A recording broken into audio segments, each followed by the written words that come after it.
Assalamualaikum warahmatullahi wabarakatuh.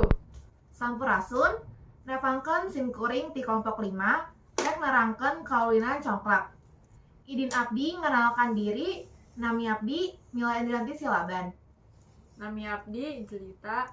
Nami abdi Ciara. Nami abdi Nabila.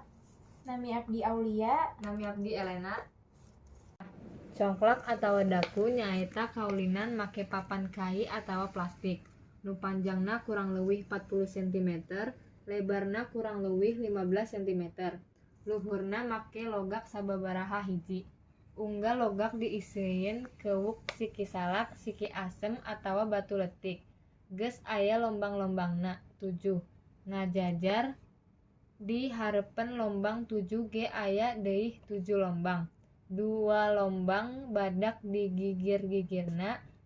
Eta lombang teh diisieun ku siki asem atawa siki congklak nu geus disadiakeun, atawa bareto mah mun congklakna dina taneuh sikina sok ku batu laletik. Cara kumaha nangtukeun pamuter jas kahiji. Lainna pamain munggaran bakal nyandak siki congklak anu aya dina liang letik diharap ajeunna pikeun mainkeun eta dina liang salajengna sareng kedah ngalakukeunana dina arah anu sami. Pamain anu giliran mainna bisa nyokot siki congklak dina ilang mana wae asal ulah diasupkeun kana liang lawan. Cara untuk menentukan pemain.